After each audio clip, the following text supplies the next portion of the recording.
B'investiment ta' xar miljun euro b'kofinanzjament minn fondi Ewropej se jsir ir-restawr ta' Villa Gwarda Manġa dan tħabbar mill-Ministru għall-Wirt Nazzjonali u l-Kultura Owen Bonnici f'konferenza tal-aħbarijiet bit-tema pajjiż ta' kwalità.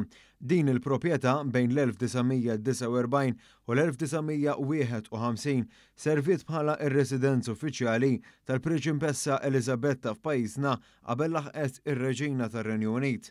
Dan il-proġett u parti minn 40 proġett differenti ta' restawru konservazzjoni.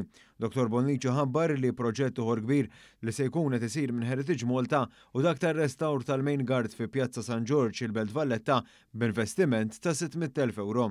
Ħabbar ukoll li l-proġett ta' Villa Portelli li se jinfetaħ f'fażijiet bejn din is-sena u s-sena d-dieħla jikkonsisti f'investiment ta' madwar 800,000 euro. Hawnhekk semma numru ta' restawr ta' knejjes, postijiet storiċi u anke swar madwar il-pajjiż.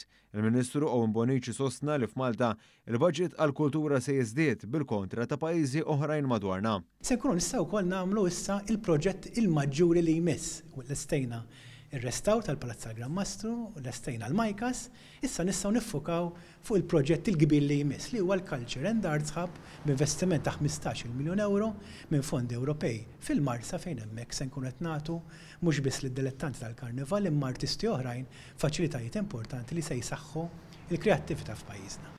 Il-Ministru Bonnici spjega li s'issa ġew assigurati 15 miljun euro minn fondi Ewropej. L-entità Festivals Malta se tkun qed toħroġ żewġ tenders fil-jiem li ġejjin biex jittellaq il-proġett li tantu mistenni.